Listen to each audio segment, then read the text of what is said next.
Hi, சிம்பிளான ஒரு பீர்க்கங்காய் கூட்டு எப்படி பண்ணுறதுன்னு என்னோடய ஸ்டைலில் எப்படி பண்ணுறதுன்னு பார்க்கலாம் வாங்க. கடலைப்பருப்பு ஒரு 1 1/2 பிடி எடுத்துக்கோங்க. 1 பிடி வந்து பாசிப்பருப்பு எடுத்துக்கோங்க. ரெண்டுத்தையும் நல்லா வாஷ் பண்ணுங்கள்.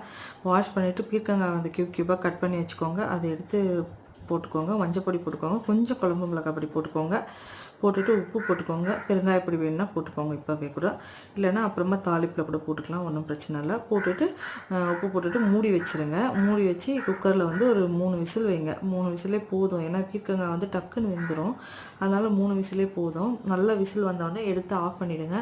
நெக்ஸ்ட் வந்து தாளிப்பு கரண்டியில் ஆயில் போட்டுக்கோங்க. கடுகு போட்டுக்கோங்க. சீரகம் போட்டுக்கோங்க. மெயினாக காஞ்ச மிளகாய் போட்டுக்கோங்க. உளுத்தம்பருப்பு போட்டுக்கோங்க. நல்லா எல்லாம் பொரியட்டும். பொரிய சொல்ல இப்போ வேணால் கூட பெருங்காயம் ஆட் பண்ணிக்கலாம். பெருங்காயம் ஆட் பண்ணிக்கோங்க. நான் பெருங்காயம் போட்டேனா போடலையான்னு எனக்கு இப்போ வரல தெரியல. போட்டிருக்கணும்.